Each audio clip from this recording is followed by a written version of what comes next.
係咪仲煩惱緊去福岡食咩呢？我哋今集一次過介紹10款福岡必食名物。哇！真係哇！首先打頭陣嘅係被譽為福岡必食第1名嘅牛腸鍋，安排咗去2樓啊！今日落雨行快2步啊！佢哋牛腸鍋嘅湯底有3款，第一次嚟食梗係揀人氣 No.1 啦，味噌風味。服務費每人380yen，會有小菜，但係呢個小菜冇係麵咯，係嘛？麵嚟喎。係咯，小菜我諗住係啲葉菜之類，佢係一團麵咯。係啊，麵團咯。一嚿嘅麵。係啊，但係都幾有味喎。唔係喎，佢個麵包住咗咯，好似蜜丸咁嘅嘢喎。咁得意？嗯。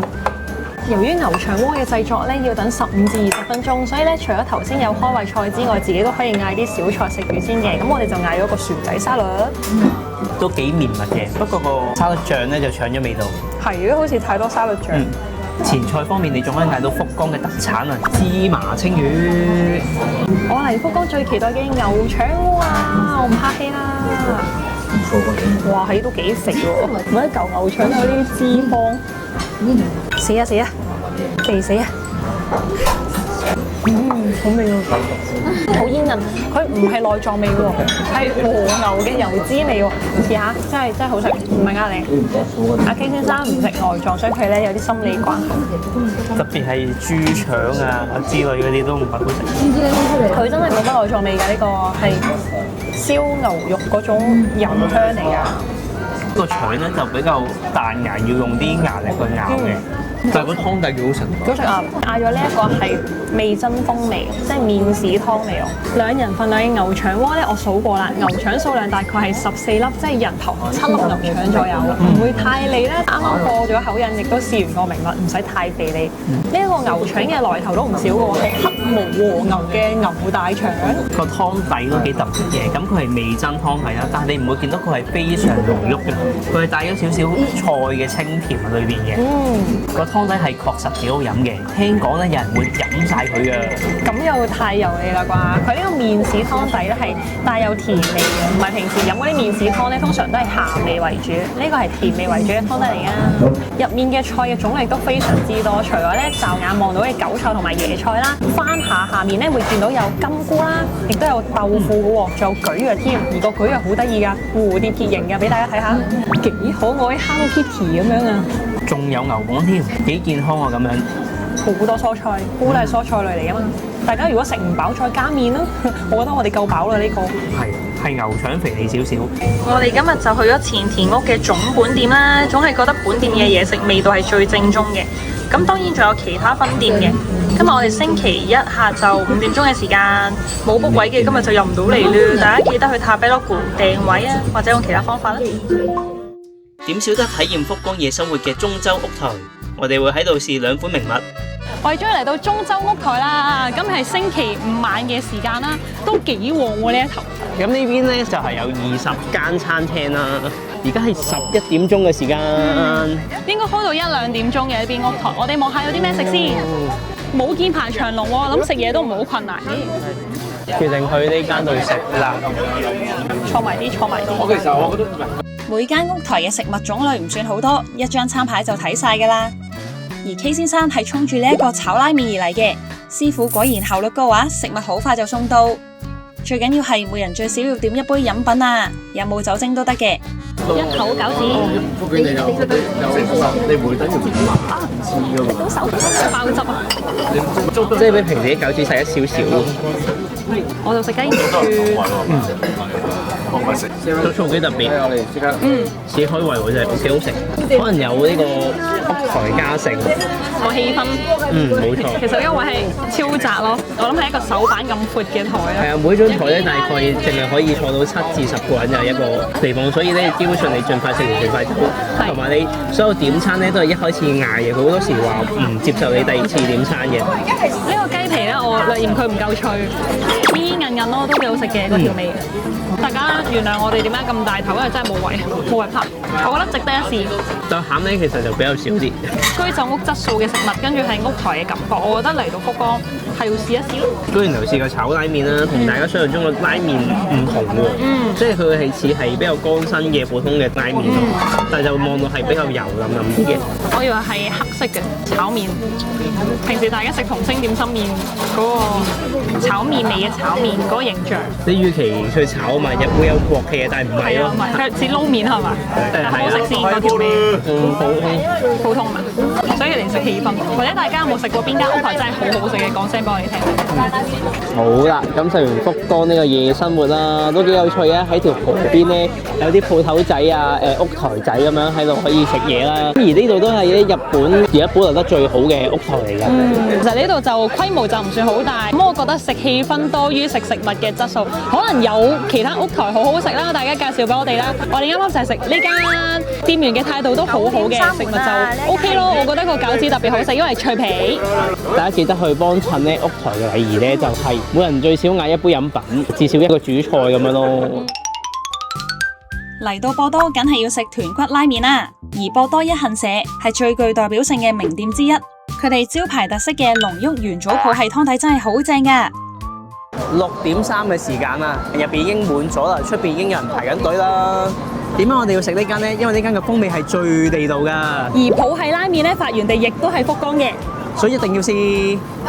睇嚟我哋2個人坐咗呢個位喎。餐廳入邊嘅位置唔算多，點餐用平板啊。呢間餐廳可以一次過試晒3種名物喎。第一個就係泡系拉麵啦，跟住有一口餃子同埋呢個明太子飯啊，咁梗係要套餐乜都試晒啦。喂，純泡系豚骨拉麵930yen。睇大家食量啊，我就覺得套餐梗係抵啲啦。好啦，我哋總共咧每人就嗌咗80蚊港紙左右啦，因為我哋唔係嗌最簡單嘅麵嘅，有加嘢，亦都有套餐開餐。一口餃子，勝在容易食，因為食個味道冇乜好特別。係咯。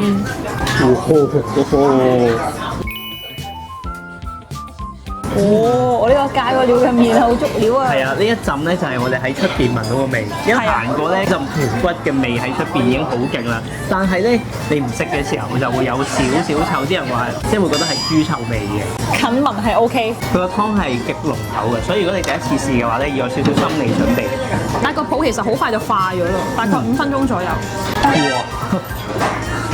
真係佢係好滑，跟住算唔算好油咧？又唔覺得係好油膩嗰種，但係比較結身少少嘅湯咯。佢呢個湯底咧，豬味係超級重，但係又唔算酥。其實個味係獨特嘅喎。我哋喺大阪、東京咧食過好多次嘅豬骨湯拉麵咧，唔係呢種味㗎。而我幾欣賞佢係用幼麵，我自己偏好咧食拉麵係中意食幼麵，因為我覺得幼麵咧比較容易掛湯汁。咁講到明係元祖嘅泡系拉麵啊嘛，咁啲泡係點樣嚟嘅咧？係由豬嘅脂肪啦同埋空氣混合而成嘅泡沫，有啲似 cappuccino 嘅嗰種泡沫啊。咁所以咧隔一陣其實就會冇咗㗎啦。咁第一啖嘅豬骨湯建議大家試下有泡嘅時候就飲一飲啦，個口感真係唔同啲嘅。佢個湯同平時嘅豬骨湯有咩分別咧？豬骨湯通常一次過煲完咧，就會重新煲過一壺新㗎嘛。咁而呢個咧就叫做老湯逐煮法。咁係咩意思咧？就係廚師喺整呢個湯嘅時候，加嗰啲新湯新骨繼續去熬煮嘅。有啲似嗰啲萬年滷水嗰啲咧，即係嗰鍋嘅滷水已經阿嫲流落嚟嗰種。而佢用嘅豬骨有咩分別咧？佢用嘅豬骨咧都幾特別嘅，就係額外用咗豬頭骨啊、豬背骨啊同埋大腿骨嘅。今餐真係挑戰胃容量，個套餐有跟呢一個明太子飯，明太子係名物啊嘛，都要試一試嘅。仲要係辣味明太子，好微辣啫，好香喎！啲明太子唔腥喎。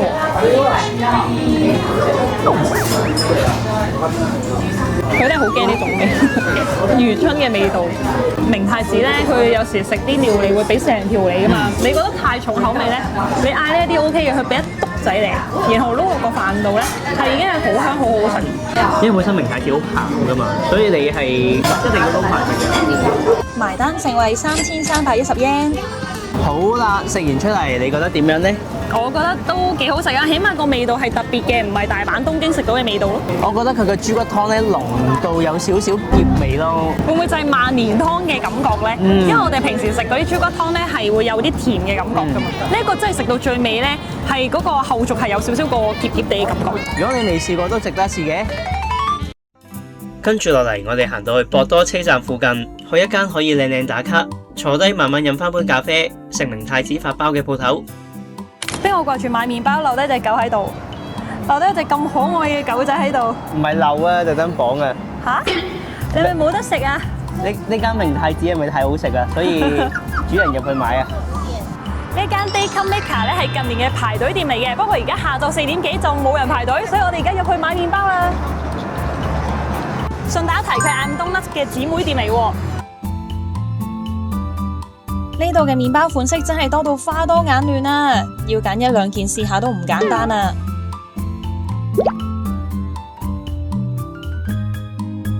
嚟 Daycom Maker 之前咧，已經睇咗上網評論啦。呢一個包咧最多人踩佢啦嘅位係咩咧？頭尾2個位置好硬嘅，但係中間就煙韌好食咯。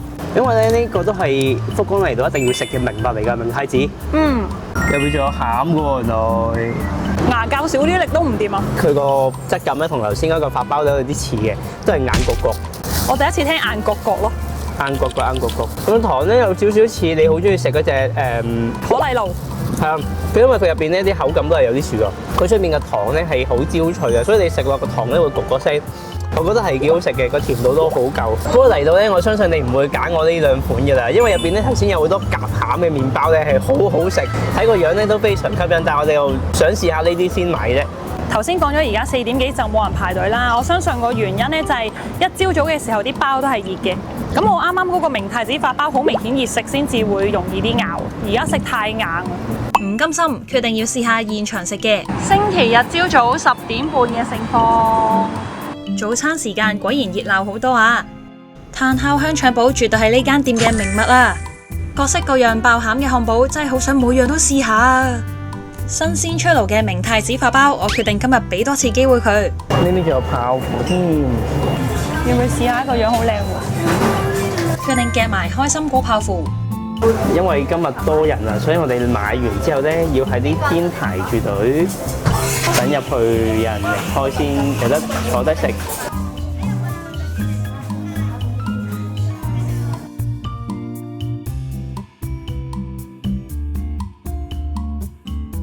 杯拉提一般般，冇咩咖啡味，奶味太重。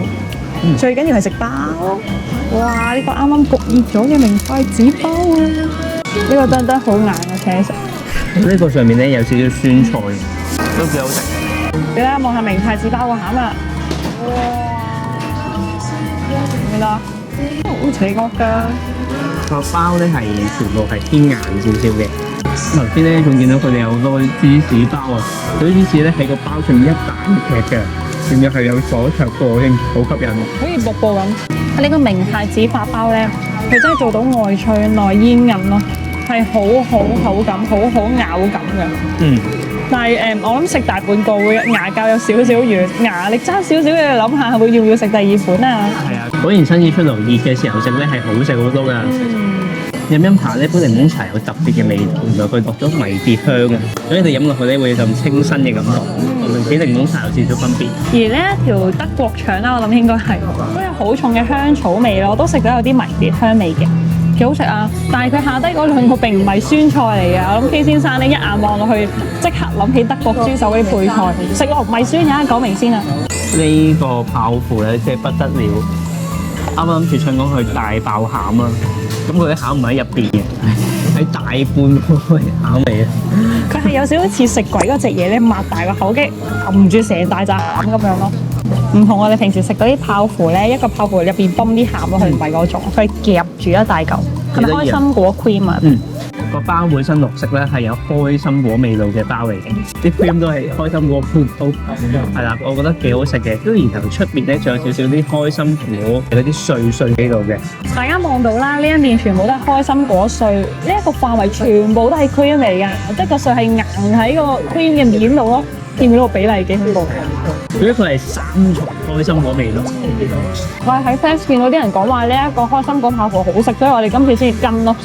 係啱㗎，呢個要試啊！冇錯啊，因為市面上好多開心果產品啦，有好多人食完之後會覺得失望嘅，咁呢個係好濃郁嘅開心果味道，非常推薦。超級奶滑。如果今集影片對你有幫助，可以訂閱我哋先，因為我哋嚟緊仲有5段福岡影片會推出。今集所有餐廳嘅資料我哋會放喺下邊嘅資訊欄度，繼續介紹福岡名物。9點3門啊！呢一間係葉隱烏龍麵啊，米芝蓮嘅烏冬，唔知仲入唔入得去呢？有啊，營業中啊，寫住。唔好睇佢店面細細啊，佢係長期霸佔日本權威美食評分網站 Tabelog 嘅福岡烏冬麵第1名。由於我哋太夜去啦，試唔到佢哋嘅櫻花蝦天婦羅烏冬添。坐喺吧台嘅時候，仲可以近距離望到師傅製作牛肉牛膀天婦羅烏冬。用天婦羅製法嘅牛膀，我哋都係第一次試，完全係你估唔到咁脆啊！台上嘅調味料有七味粉、辣椒碎同埋柚子胡椒咁樣咯。略嫌佢哋嘅牛肉太細碎，食落去亦都冇咩牛味。佢哋嘅烏冬麵同我哋平時食嘅讚岐同埋稻庭烏冬係唔同噶。個麵好滑喎，好腍好滑喎。個軟身咧有啲似屋企食嗰啲上口麵啊。如果天婦羅可以淋上咧，會更加加分。果然烏冬麵係福岡發源地啊，幾好食。跟住落嚟，我哋去到評價兩極，有人中意，有人唔中意食嘅水炊鍋。好啦，我哋今晚預約咗福岡嘅名物水炊鍋，我哋食呢間叫做華味料，因為呢間係非常出名，我哋擔心咧，如果你唔預約咧，係其實係食唔到嘅。咁我哋所以喺Tabelog咁預約咗夜晚嘅套餐咧，就5500yen一位，其實價錢都唔平嘅。如果你想平啲咧，可以過嚟食晏嘅。佢有個5間套餐嘅，個份量會少啲啦，價錢都平啲，優惠啲嘅。其實我哋夜晚套餐都有幾款嘅，除咗我哋5500咧，佢仲有啲4000唔同4000套餐咯。但係就驚拍起嚟唔夠豐富俾大家睇。咁再拆得啲咧，其實仲可以嗌金華套餐，仲有一個叫鳳凰套餐，分別係6500同埋8500。咁大家睇下自己食量啦。前菜嚟咗啦，睇嚟係明太子。係第一個係明太子，隔離呢個係咪蒟蒻嚟？海苔蒟蒻唔通係昆布果凍咁樣咯。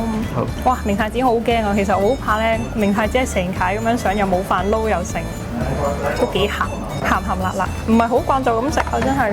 不如就再試下啲前菜先，因為應該係雞肉魚肉嚟㗎。不過呢個咧好搞笑，好似嗰啲燒腩肉啊。係啊，我就咁望好似燒腩仔咯。出唔出？唔知咩味，酒製品咯，但係唔係好識欣賞佢啲前菜冷盤，早啲嗌個平啲嘅餐。大佬，我哋平時都好少食刺身㗎嘛，而家我哋挑戰呢個係雞肉刺身。哦，Parma ham 咁樣嘅，我以為係原汁原味生雞肉啊，頭先有啲驚，咬第一啖就唔驚你，同埋 Parma ham 咯。嚇親，放得入口。跟住另一個咧係炭燒雞肉嚟嘅，好燶下喎喂。燶燶地嘅喎真係，有啲炭咯直頭。爽口彈牙喎，幾得意嘅口感。好炭味喎。咁呢個雞肉刺身咧係呢間鋪頭嘅最人氣嘅前菜嚟嘅，因為大家都好多人過嚟係特登食佢呢塊嘅。一試無妨，大家鼓起勇氣都嚟試下食雞刺身，好感動啊！終於有意食啦！暖粒粒嘅，唔識日文去日本真係比較舒適。係咯，一路食緊都唔知自己食緊啲乜嘢咧。麻薯嚟喎。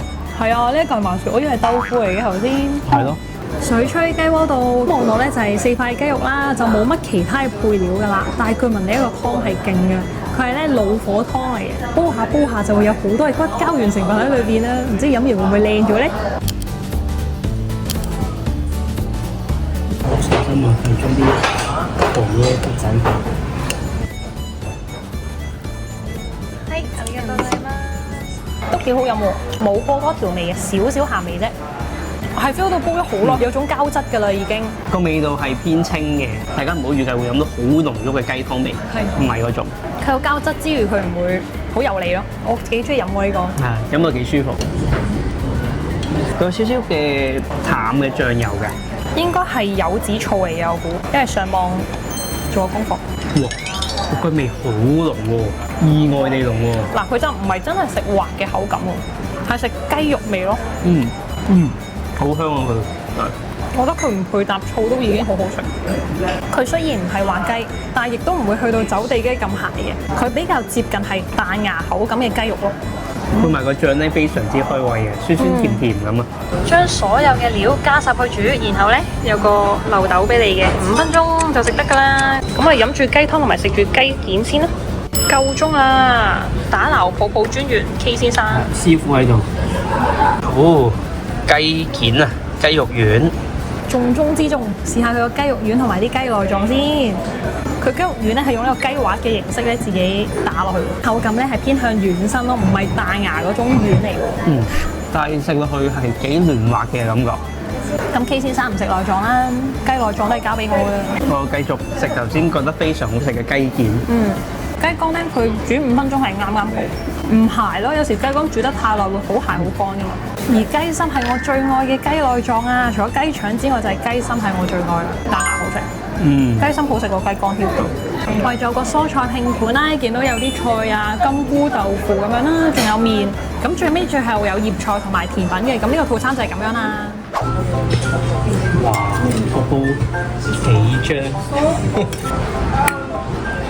即個褲加2隻蛋落去，加啲葱落去啦，食葱明嘅。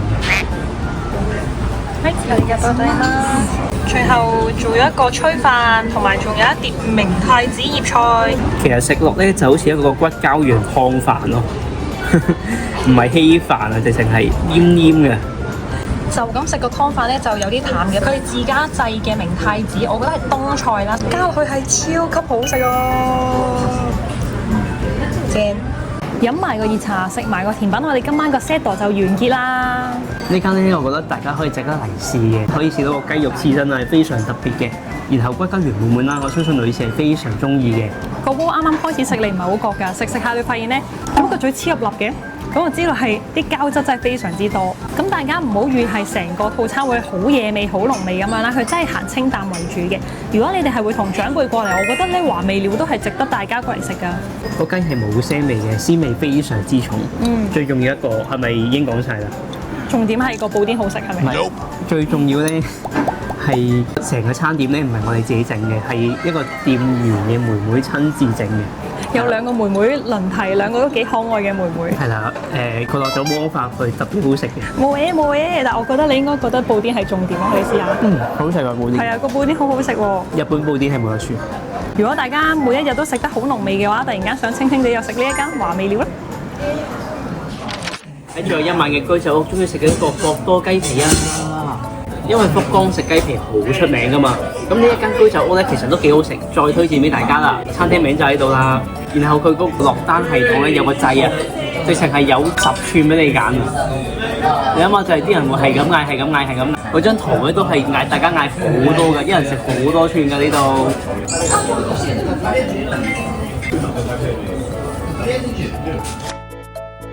最後壓軸出場就係芝麻青魚。青魚好容易腐爛，係好難保存嘅，所以去日本其他城市多數只能夠食熟食或者醃製過嘅青魚。全日本只有鄰近原界灘漁場嘅福岡先可以食到當日即刻捕獲嘅青魚刺身。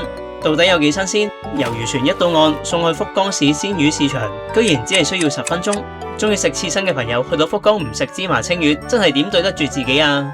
不過由於我哋2個都唔係好食刺身，所以就交俾大家啦。如果覺得我哋嘅片唔錯嘅話，可以訂閱一下支持我哋。我哋下集再見啦，拜拜。